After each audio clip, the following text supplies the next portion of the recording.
Hello everyone, I am Vikas and today we will learn a new concept in EDA. EDA means Exploratory Data Analysis. The topic is Outliers. But I don't want to start with a definition. So let me tell you a small story. So imagine a college campus, there are 100 students. So imagine one college campus, there are 100 students. Okay, so this is one college campus where I have 100 students and every day students attend the classes, eat in the canteen and enjoying their college life. One day the college organizes one event. Many students come with their partners. Okay, many students come with their partners. Might be with friends or girlfriends. Okay, and everyone looks happy. Now imagine one boy. Okay, so now imagine one boy. He is standing alone. Okay, he is standing alone with single rose. Like suppose this event is Valentine's Day. Okay, so Valentine's Day, that means 7th of Feb. Okay, so there is one student who is standing alone with single rose in his hand. He is waiting for the girl.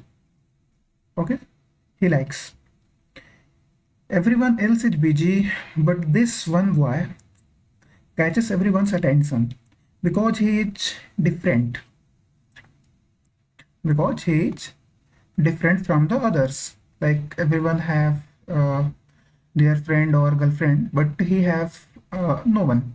Like he is standing alone, and he is waiting for. Now think for a moment. Okay, why did you notice him first? Why did you notice him first? Because he is different from the others. This is exactly idea of outlier. So now let's see the same idea in the data. Suppose the marks of students are 48, 49, 59 and 76 and 98. Okay, most students are scoring around the 55, we can say, but one student scored 98, this one. So the value 98 is different from the others. Like this 98 is different from the others. Okay, other values. So this value is called outliers. So 98 is outlier for this data, like this story. Okay, so now we are eligible to write the definition of outlier. So we can say an outlier is a data value that is very different from the other values in a data set. Like I'm writing here. So an outlier is a data value that is very data value that is very different from other values in a data set. In a data set. But let me ask you a question. So is the student who scored 98, like consider this, okay? So who scored 98 is wrong, like this value. So your answer will be maybe yes, okay, or maybe wrong. Like perhaps the teacher typed the wrong mark, or might be student studied very hard and really scored 98. Okay, both situations can be possible. So what it means? So we should not remove immediately this outlier. Okay. So we are not going to remove 98 immediately. So this is why outliers are very important in AI or EDA. Okay, I'm giving one real life example. Okay, now I'm giving one example of bank. So I'm giving one simple example of bank. Okay, a bank find one transaction of 10 lakhs. Okay, so there is one bank and they find one transaction of 10 lakhs. While most transactions lies between 1000 to 10,000. So might be this 10 lakh is fraud. Okay, in this scenario, we can say the 10 lakh is fraud value. Okay, even you can take another example of hospital. Okay, so like there have 1% which temperature is 43 degree.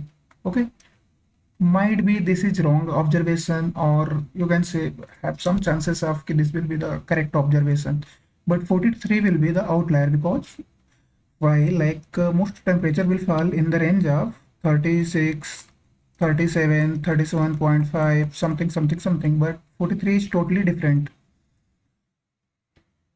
Okay, so this is the way we can define our outlier. Okay, in the EDA, like when you will start learning the EDA, so we have some methods to detect the outliers. So basically, to detection of outlier, we have two methods. One is interquartile. So let me write here. Now I'm writing outliers detection. So we have two methods. One is IQR. IQR means interquartile range. So first one is